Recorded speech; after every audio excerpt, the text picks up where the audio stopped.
Just when America has reached a breaking point with division, visionary influencer Danni Benson's I'm Proud of You Sis bro movement taps into the pulse and heartbeat of a culture radically torn. But this loving mom's voice of reason and calm has received national recognition. How'd you balance having your children and always traveling with the Yankee organization? When I became a dad, I said that I would always love like a mother. I feel like I have to try certain things or act a different way because I know some people or some kids.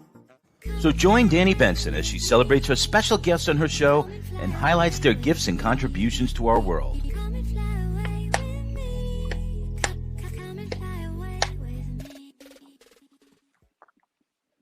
Hi, everyone. Happy Wednesday. Thank you for coming and joining I'm Proud of You Sis. I am host Danni Benson. I hope everyone had the best day ever because every day has to just get better, right? We can't always, not appreciate the time we have here on this earth. And no matter what you're going through, because, we all go through this thing called life, I want you to understand that it gets better, okay? It gets better. I know it sounds cliche, but the sun will rise again, and you will see the light at the end of the tunnel once again. Just hold on. Just keep the faith, and you will get there. I promise. But I am so proud of this girl. I want to give her flowers. Her name is Dr. LaQuetta Solomon. She is CEO and founder, and this is her own business, of Elevated Perspective Consulting Services. And she is super amazing. Lifesaver.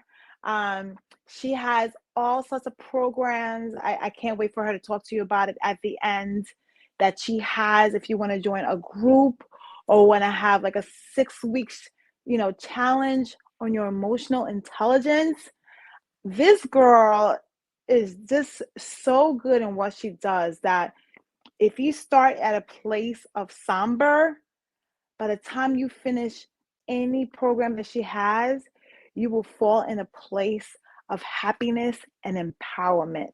Trust me when I tell you this. I am a testimony.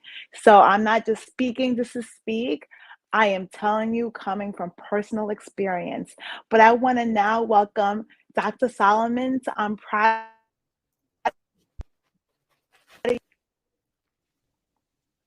Oh my goodness. It is an honor and a privilege. And what you have said, I am deeply honored and privileged to be here. You really, really conveyed such hope and empowerment to your listeners. Just listening to you, I felt empowered myself. So it's an honor and privilege to be here with you today. And it's a privilege to have you on the show because after the pandemic, after COVID, there's so many people out there that is more depressed, more anxious, trying to find direction in their life, is lost. They didn't know what happened in the last 2 or 3 years, wasn't part of their plan. And they need that little push again to get them restarted.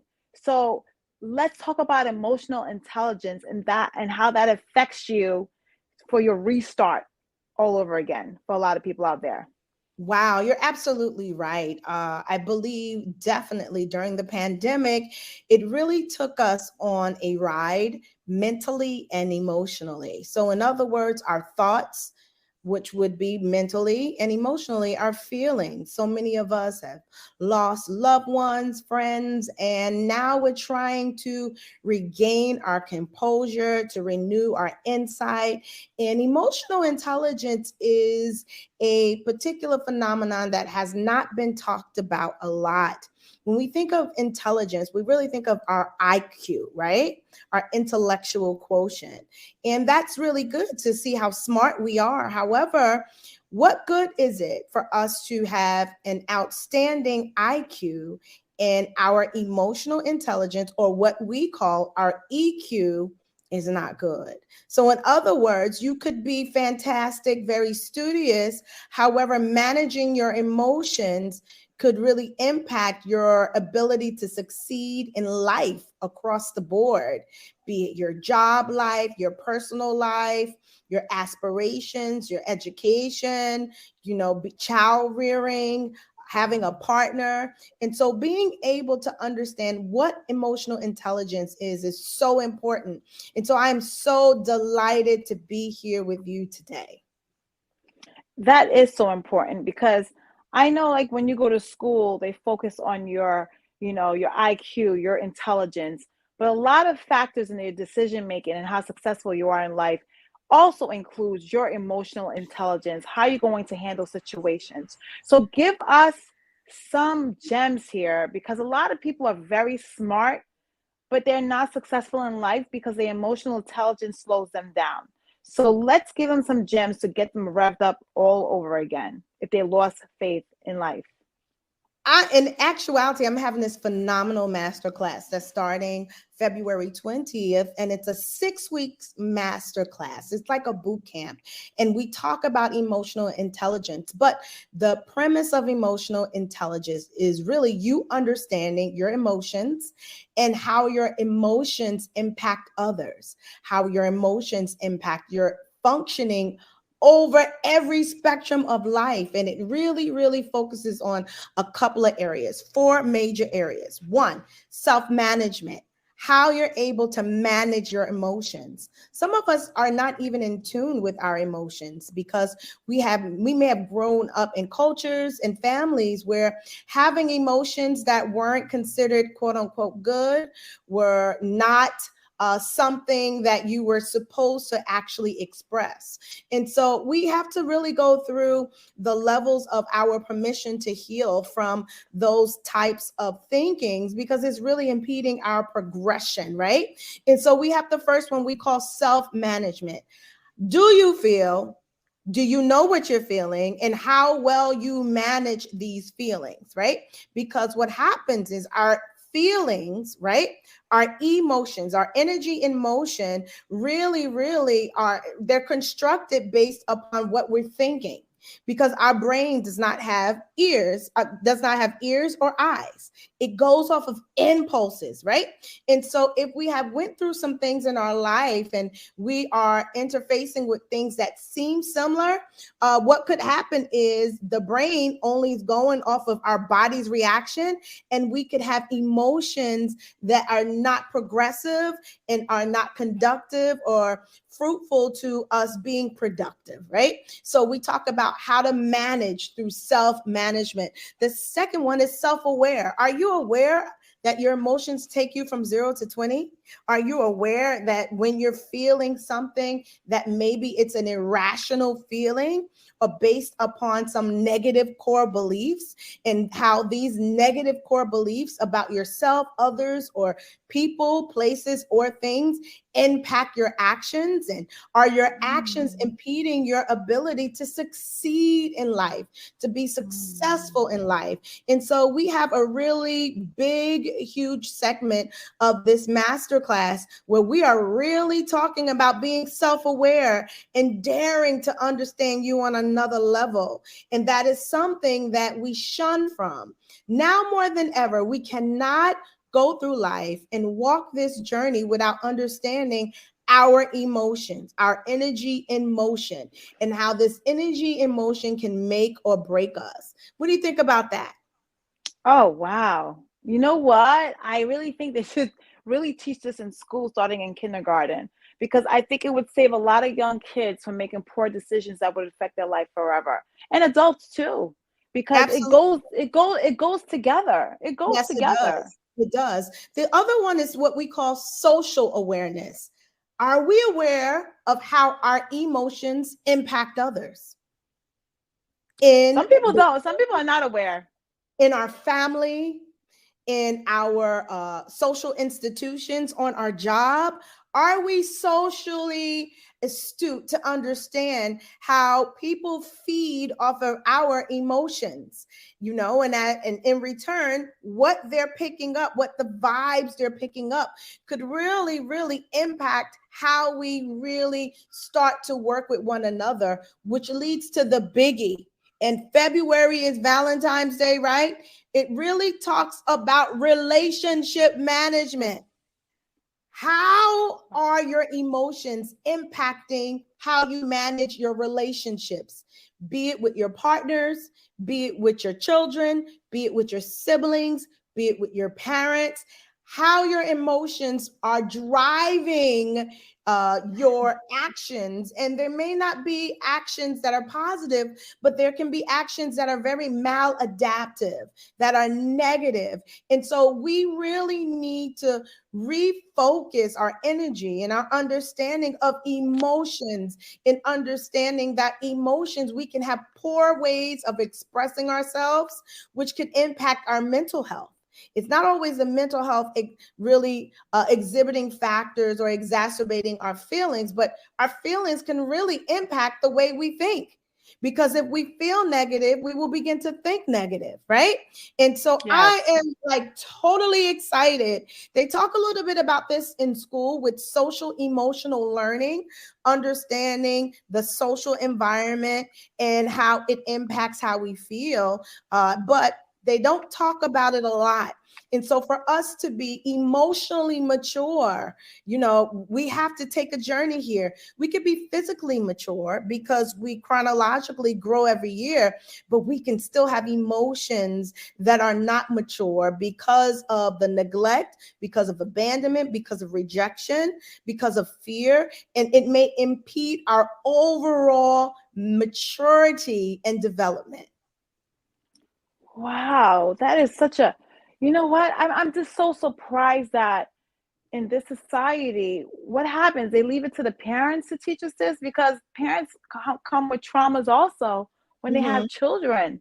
So why isn't this something important that society implements in school, especially from K to 12, to make sure these kids are astute and ready to handle the real world, especially when you go off to college and then you leave home, because you're officially considered an adult now. Yeah, the unknown is scary. Just like with mental health, there's so much stigma circumvented around mental health because these are territories that we have, been really halted in learning about. For so long, people thought that mental health, which are medical diagnosable conditions, was just a fad. They did not understand the research behind mental health diagnoses. So with emotional health, most people combine mental and emotional health, and they're two distinct areas. One is circumvented around our thinking, and one is circumvented around our feelings. And mental health and emotional health will drive the forces that will help you be the best version of yourself, or it could be your detriment.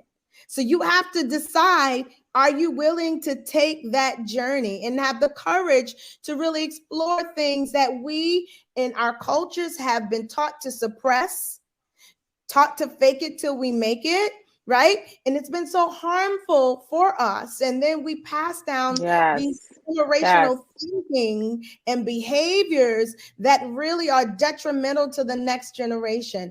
But you and I both have made a decision to bring exposure to this area. And so we create a generation that's equipped to deal with life, that's equipped to deal with the ups and downs of life, especially with trauma. It's really about your reaction to the event that causes the trauma, which means it's circumvented around what? Your thinking and your feelings.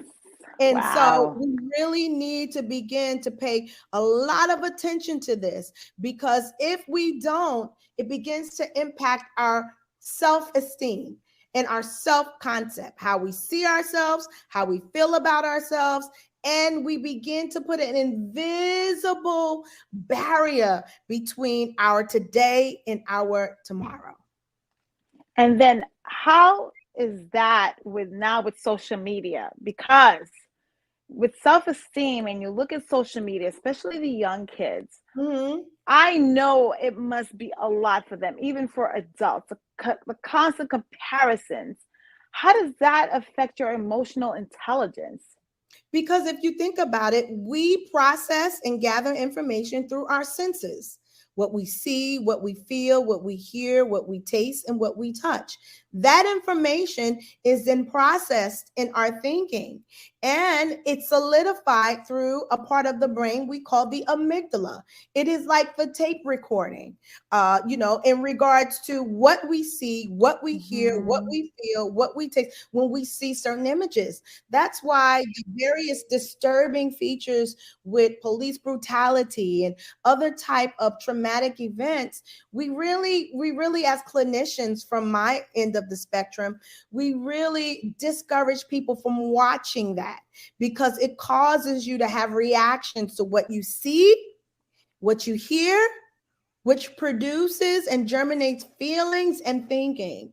And so for social media, definitely a lot of things that we see are not even realistic, but it really ingrains our core beliefs. It begins to really foundate our core beliefs about ourselves and others. And if these are not realistic events, we are setting our children up as well as ourselves to have negative core beliefs about things that should not be. Oh, wow. Because I watched that video and I'm still haunted by That's what. watching the video of Mhm, Tyree Nichols getting beat by the five African mhm. American police officers. And sometimes I wish I didn't watch it because I did. it's like a tape recorder in my mind right now. And it gives me this sense of fear. Like if I ever get stopped by the police, am I the next one? Is this going to happen to me? Mhm, So, mhm. and there are bad apples out there. So, the police force is, policing and police officers, It's most of needed. them are very good people. It's needed. It's needed to protect and serve. So we shouldn't just judge on certain Right. incidents to generalize the whole population of police officers. But in watching that video, it does give me a little bit of trauma, and it's not my personal trauma, it's trauma for every person that has abused their authority to hurt, someone that doesn't deserve to die for a We traffic call that stop. secondary trauma. We get traumatized by watching something that happens to someone else. Vicarious trauma or secondary trauma. There's a clinical Wow. terminology for that. So, okay. So then our kids being on social media, because I'm slowly trying to pull this iPad away from my children and keep them really like busy. And the cousin, sometimes the family members say they're a little corny because they don't know the dances, they don't know the music, because I don't have them listen to certain types of music that's not age appropriate. So isn't that like trauma also? Like listening to the song over and over again, doesn't that cause a trauma also? Well, here's the thing, and I think this is something that we who are from a different generation has to understand. The way we learned is different than the way our children are learning, and so even though we may Really? want to help them learn the way we learn, they're very progressive. Like we had pen and paper. They're using computers and iPads. And so we're fighting the transition and change that is necessary for them to survive and thrive in their generation. We have to get over the fact, even myself, I have a 15-year-old. Gone are the days of pen and papers. My daughter is in 10th grade and they're utilizing a computer to do and complete her work in class. And so, even though we're trying to stick to our core beliefs and values as it relates to how we learned, we have to stay on the cusp of innovation and change and understand that they have different learning mechanisms. So we can try to keep them with pen, pencils, coloring books, everything we did, being outside. it's not working for the next generation because society, she's like, oh, really? Really? Yeah. You know why? Because someone else said that Limiting. to me. No, someone else said that to me. Someone said, these new kids are the computer generation. We can't get around Yeah, it. it has some negative things about it, but they have to be on it because that is the evolution of their brain. The evolution of their brain is like, I watch my daughters and they're computer geeks. I'm like, because I'm not, but they are. They're like, they even know how to type already with their hands. I didn't learn how to type like until I was in high school. They know how to type now with their hands, and I'm amazed because they're only in 4th grade, but they're so acclimated to the computer that it's a second hand to them. It's something that is like, to us, it's a big deal. To them, it's not, because this is what they were born into. Yeah, it's a computer. That's socially aware, social and emotional awareness. That's a way of understanding it and the necessity. Now, what we can do to improve the social emotional awareness is teach them how to use the different sites appropriately. That's the way we teach them now. Whereas we model behavior in our generation because we didn't have everything that they have to help supplement their learning. But it's not going anywhere. It's going to become more and more innovative. It's going to be a way of life. And so what I had to do, I had to make the decision, I think when my daughter turned 12, to allow her to be on some sites where I had access to, but I had to teach her how to be on these sites and what's appropriate behavior, what's inappropriate behavior, and that's just the way of the world. We can't get around it. Unfortunately, I'm sorry, Miss Danni, right there. I'm sorry, Miss Benson. I have to be honest. And so just curtailing it could be impeding their ability to move forward. They're not using typewriters anymore. That's gone. That's extinct, but just to let you know, the school system has changed the way they're teaching. I'm telling you again, they have smart boards and they have computers. And that's the way they're teaching. My daughter was saying they're not even teaching cursive handwriting. I know. They're not teaching it anymore. I got my kids a cursive writing book and they're like, Ma, we can just use like a document to sign our name. Like we type our name and it just signs it. Yes, we don't need to learn how to do this anymore. And I was like, okay. One are paper checks. They know other ways and mechanisms as it relates to banking. And so these are things that can be used negligently or positively, but just think about the things that we were exposed to and we had to learn as well. So then how do you prepare children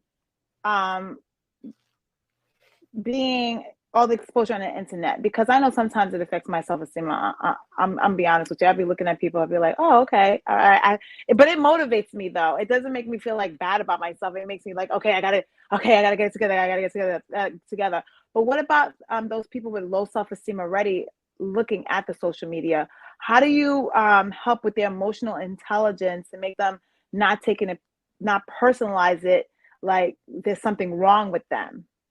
That goes right into the competencies that undergird emotional intelligence, self-awareness, and also understanding, do you recognize the emotions you feel?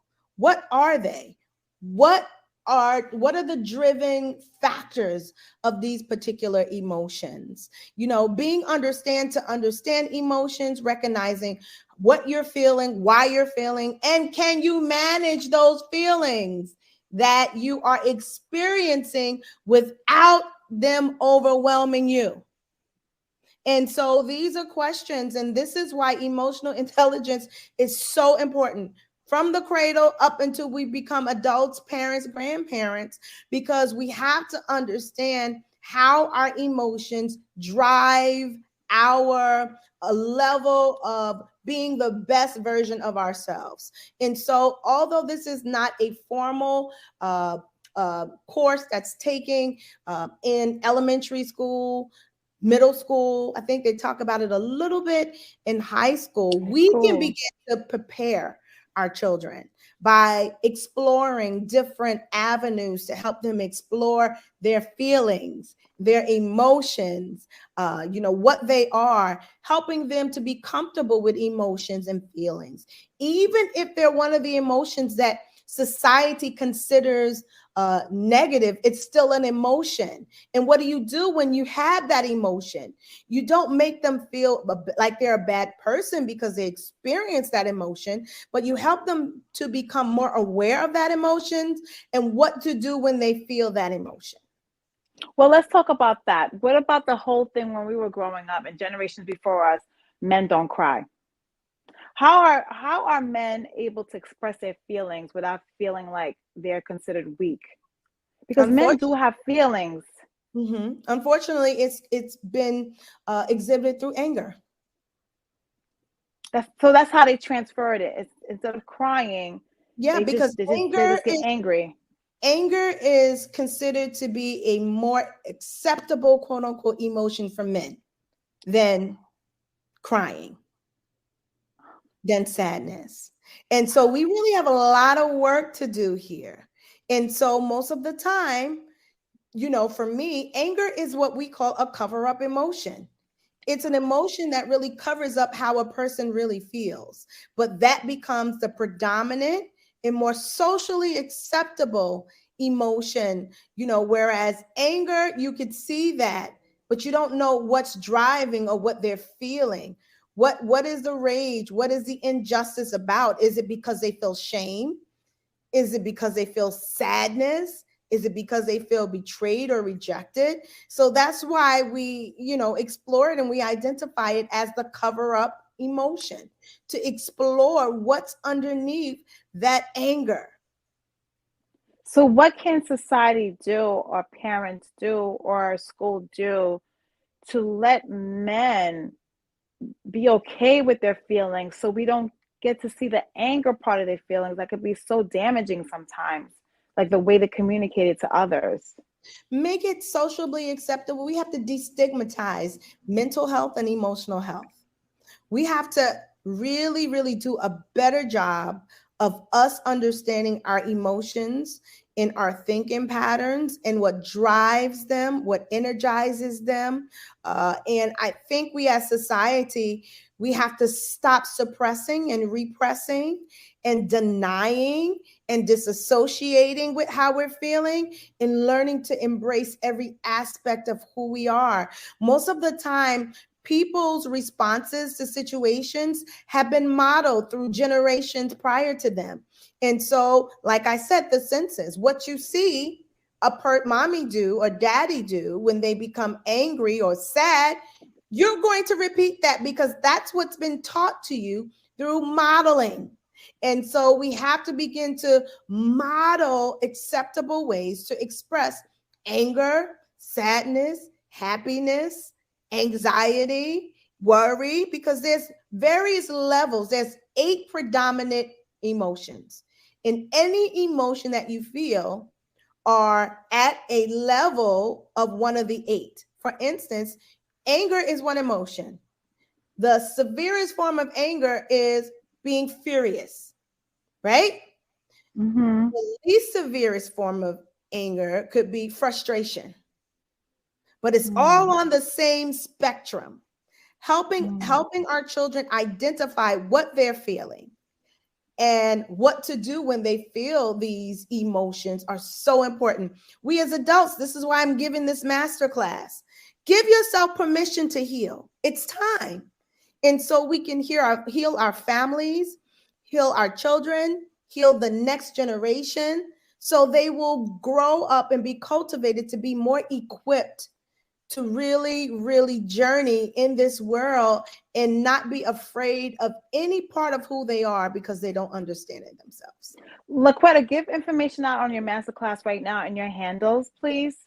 Sure. So my masterclass starts February 20th. The last day to register is actually February 15th. If you're interested, you can call the office at 800-1975. Again, 631-800-1975. You also can find me on, I have a website, and it's www.elevated, but it's spelled differently. ELEV, the number 8, TED, perspectives.com. 8 meaning new beginning. And it's time for us to elevate our thinking so we can have better emotions and we can create and cultivate new beginnings for us, our families, and the generations that we are responsible for. In addition, I'm on Facebook. If you put in Elevated Perspectives, you will be able to see my business page, and we are happy to serve you. We have payment plans available for the 6-week course. And in the 6-week course, we're going to have sessions that we get together as a group. They will be live, but you'll have homework. I'm an emotional intelligence coach. So it's a whole consortium of understanding where you take an assessment, and it tells you the areas of growth as well as the areas of your strength. This will help you on your jobs. I have a lot of corporate partners who actually have their new employees take emotional intelligence assessments because they feel as though, they say, Dr. Solomon, we can teach them the skills, but we can't teach them how to be emotionally intelligent enough to be a manager, to be a supervisor, to hold rank in this particular organization where you're going to be surrounded by chaos and crises. So we need to know about this EQ and see if this fits with the culture and what we can do to cultivate the people who are, amongst us. So this is going to be something that is life-changing. It's called Permission to Heal, using emotional intelligence to overcome trauma and abuse. And I believe that we've all had trauma, even if it's just we're only readily wanting to admit of COVID. Yeah, life has changed. Remember, trauma is not the event. It's our reaction and action to the event. So I'm excited about that, in addition to my women's empowerment mentoring group. And I'm excited for you and all the viewers that will join you on that quest of emotional intelligence. But I want to say now, thank you for my optimum viewers. Watch me on channel 20 at 9 a.m. Bye, guys. Thank you for joining. I'm Proud of You Sis. I'm host Danni Benson. And for my live viewers, please hold on to finish the conversation with Dr. LaQuetta Solomon. Thank you.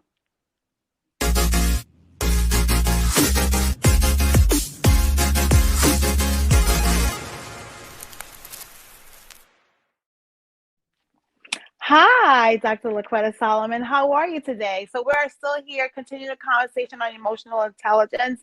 And I wanted to know this.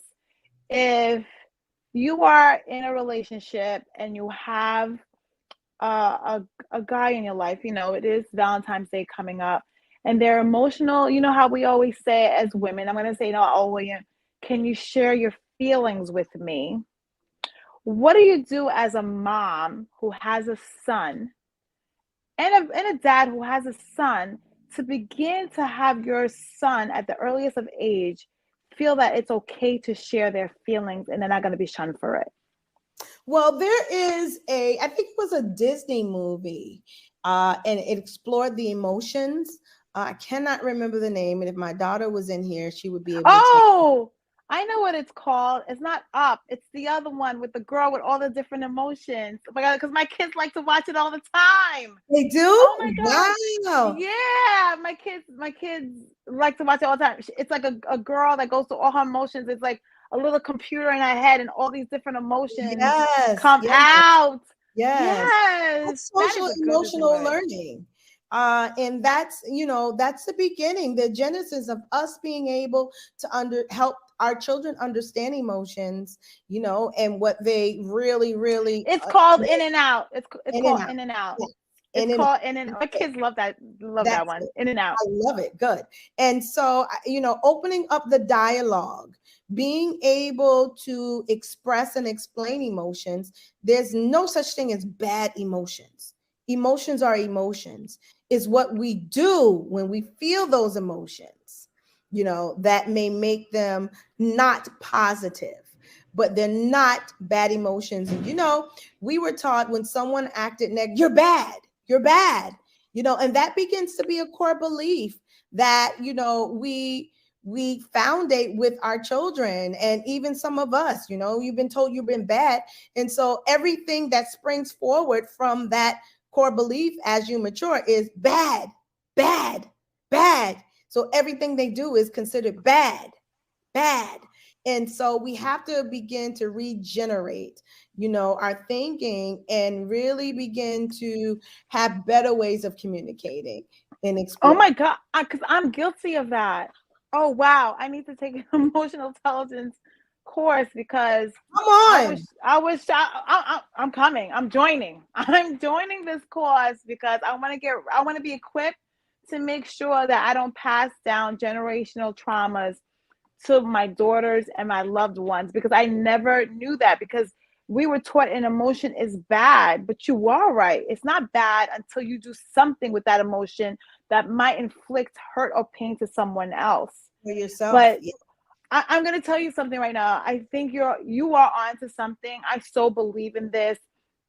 I definitely want to advocate what you are talking to us, the viewers, right now about this, because I think it's so needed in our society, because I feel that the young kids are really smart, and sometimes the emotional intelligence makes them do things that they don't understand is going to hurt them for the rest of their lives, like decision making. And they're smart kids, but they have immature brains. And that's why I have this thing about trying a kid as an adult when they're 16, 15 years old, because their brains are still developing. It's still maturing. They don't have the experiences that a full-grown adult might possibly have.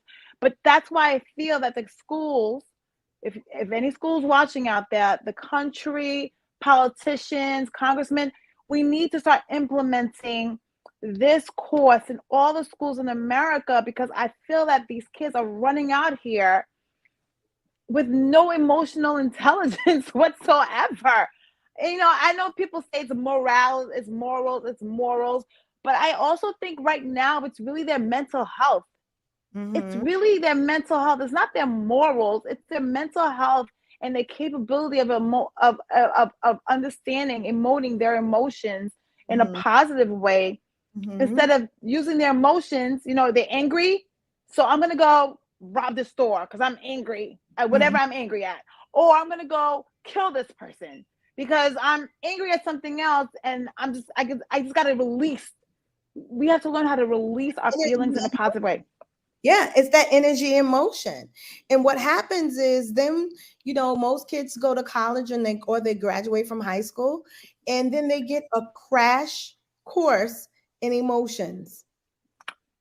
And you shouldn't do that. It should be something like math, how you build your math. It's not effective, and they learn emotions from a distorted view and not a view that's healthy. But I honestly think it should just be building blocks. Like they build your blocks with math, they build your blocks with science, building blocks with social studies, language arts. It should start in the kindergarten and do it in a way a kindergarten will understand. And from each grade after that, it should just start building it. So by the time they graduate, not only are they smart intellectually, but they're also smart emotionally. And that's and I think that is what's missing in our kids today, because our kids are super smart. Like they came out the belly, and you see like a 1-year-old have a little phone in their hand, and they're swiping, clicking, know where to find pictures. You don't even teach them. What parent actually teach a kid how to use an iPad? No. What parent actually teaches a kid how to use a phone? They just came out the womb, and I don't know if it's evolution, but they are on this earth, and I think they're super intelligent, and I think that they need to know how to manage their intelligence with all the super intelligence that they have. Because when we were growing up, we were super intelligent, but the world was much slower pace, where we can maybe have some sort of emotional intelligence that wasn't like a crash course. But now the way the world's set up, it's like going like really fast. Absolutely. And these kids really, really need to understand, and parents, And even Mhm. adults. There's adults Definitely. that don't Mhm. have the emotional intelligence in check. No, So no. what advice if I'm an adult right now and I'm a very emotional person, how do I get my emotions in check? First, we have to understand what emotionalism means to a person, because anyone who, we have different temperaments, right? We could be outgoing, we could be very structured, we could be melancholy, kind of laid back. And so just to generalize and Mm. emotionalism, we have to eradicate that, because that really begins to harm people. When people call them emotional, and often Emotional. the people that say that a person is emotional are people who are not in tune with their own emotions, and emoting to them makes them uncomfortable because they don't know what to do with it, because they were never taught. Wow. So profound. My goodness. I'm telling you, Dr. LaQuetta Solomon is amazing in what she does. She is inspirational beyond belief. I'm going to tell you right now, if you're at a place in your life right now where you have no direction, your New Year's resolutions are out the door because you did it for 7 days and you gave up on yourself, I'm going to tell you right now, you have to join Dr. LaQuetta Solomon in her master classes, because she will make a difference in your life, because she's made a difference in my life. I You mean, did your part. tremendously. Oh, no, I know, but you know what? I took a chance because I was searching for something and I found you. And ever since then, it's just my life has been emoting positively. Like I'm emoting from love, I'm emoting from peace, I'm emoting from joy. And I'm not gonna say Oh, I don't have my bad days, but like LaQuetta said, I experience my emotions, but I have to choose what I do with my emotions. And that is a difference that will make or that will break you. yes, Do not let the emotions control you. yes, You control the emotions. And that is absolutely. Dr. LaQuetta Solomon, who has taught me that. So I just want everyone to know, LaQuetta, please give out your handles one more time before Sure. I end this amazing show. I'm proud of you, sis. Sure. I do have a women's empowerment mentoring group. We had 6 months now. I'm starting another class as well. And you can find information about that on my website. It's www.elev,